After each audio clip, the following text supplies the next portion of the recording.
Assalamualaikum warahmatullahi wabarakatuh. Saya Wahidul Limatul Ma'afif, NIM 204105010105.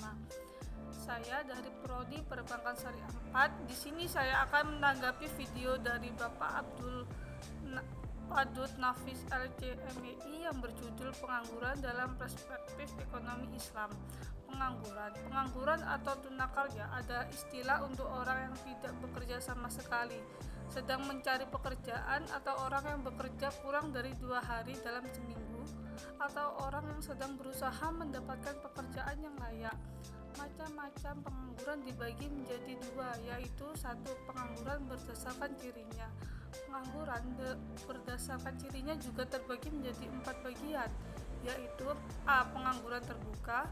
Pengangguran terbuka adalah tenaga kerja yang siap bekerja namun sungguh-sungguh tidak memiliki pekerjaan. Pengangguran ini disebabkan oleh aktivitas ekonomi yang menurun, kemajuan teknologi yang berdampak pada pengangguran tenaga kerja. Yang B. Pengangguran tersembunyi. Pengangguran tersembunyi merupakan tenaga kerja yang tidak bekerja secara optimal, misalnya karena kecilnya suatu perusahaan tetapi memiliki tenaga kerja yang sangat banyak, sehingga kegiatan yang dijalankan menjadi tidak efisien atau tidak optimal. Yang C. Pengangguran musiman. Pengangguran musiman merupakan tenaga kerja yang tidak bekerja secara terikat karena terikatnya pada musim-musim tertentu saja. Biasanya terjadi pada sektor pertanian atau perekonomian atau perikanan. Mereka tidak bekerja setiap hari, namun pada musim-musim tertentu mereka akan sibuk saat musim panen atau musim tanam tiba. Yang D. Pengangguran setengah. Pengangguran setengah merupakan tenaga kerja yang tidak bekerja secara optimal karena langsung kerja tidak tersedia. Tenaga kerja ini mungkin hanya bekerja 1 atau 2 hari dalam seminggu atau 1 hingga 4 jam dalam sehari. Yang kedua, pengangguran berdasarkan penyebabnya ini terbagi menjadi 3 bagian, yaitu A. Pengangguran friksional. Pengangguran ini terjadi karena kesulitan sementara dalam pertemukan pencarian kerja dengan pengelola kerja yang ada. Ini bisa berupa waktu yang diperlukan atau seleksi, atau bisa juga karena faktor jarak atau kurangnya informasi tersebut. Yang B. Pengangguran siklikal. Pengangguran ini terjadi karena siklus perekonomian yang naik turun sebagai gelombang perekonomian. Yang C. Pengangguran struktural. Pengangguran yang terjadi karena adanya masalah dalam struktur ekonomi pihak pencari kerja yang tidak mampu menyesuaikan diri dengan keterampilan baru. Di sini saya akan menjelaskan tentang dampak pengangguran. Dampak pengangguran sangat banyak sekali. Saya akan menjelaskan beberapa. Yang pertama, berpotensi membuat keuangan negara membengkak.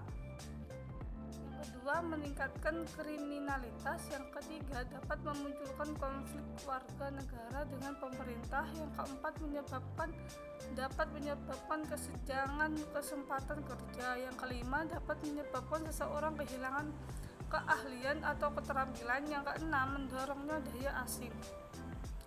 Adanya dampak juga ada penyebab dari pengangguran tersebut.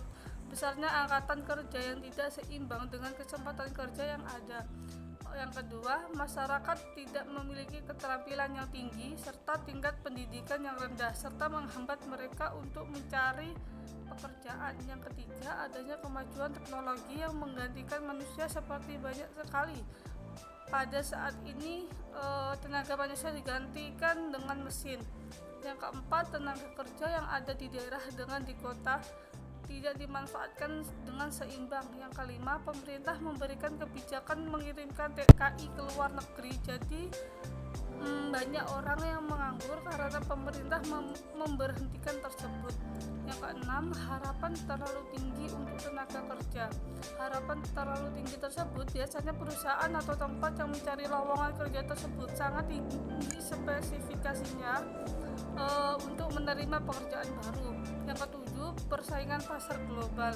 Yang kedelapan, masalah geografis yang jauh dari perkotaan. Cara mengatasi pengangguran tersebut adalah yang pertama dengan membuka lapangan kerja, yang kedua meningkatkan peredaran modal usaha, yang ketiga menempatkan pencarian kerja di tempat yang tepat, yang keempat melatih para pencari kerja, yang kelima memberikan penyuluhan ke masyarakat, yang keenam pelatihan sertifikasi ke pencari kerja.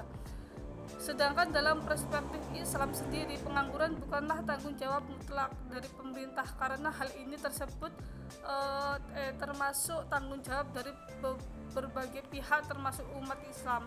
Pengangguran dibagi menjadi dua, yaitu pengangguran jabariyah, menganggur karena tidak punya pilihan lain sebab tidak memiliki keterampilan. Yang kedua, pengangguran khiyariyah, orang yang memiliki menganggur dan bergantung kepada orang lain padahal memiliki kemampuan. Islam sendiri sangat melarang untuk menganggur dan sangat menganjurkan untuk bekerja, baik berkewajiban untuk kewajiban kita sendiri maupun dunia akhirat dalam waktu yang sama. Larangan untuk menganggur karena hal ini dapat menyebabkan manusia berada dalam zona kemiskinan, sedangkan kemiskinan akan mendekatkan kekufuran. Solusi pengangguran dalam perspektif ekonomi Islam yaitu terjadinya pengangguran akibat terbatasnya lapangan pekerjaan yang tersedia, terbatasnya kemampuan masyarakat dalam mengelola sumber daya alam menjadi produk yang bernilai ekonomi sebagai mata pencarian. Menurut Muhammad Umar Kepra, salah satu intelektual muslim kontemporer yang banyak menulis dalam bidang ekonomi Islam, berpendapat bahwa menurutnya pengangguran dapat diatasi dengan berbagai langkah, yaitu yang pertama, mendorong berkembangnya industri kecil dan mikro atau IKM. Yang kedua, dengan tindakan esensial memberdayakan pelaku IKM tersebut. Yang ketiga, pengaktifan zakat secara maksimal. Yang keempat, mobilisasi tabungan dengan mudharabah dan musyarakah. Baik, itu saja yang saya sampaikan, kurang lebihnya mohon maaf. Wassalamualaikum warahmatullahi wabarakatuh.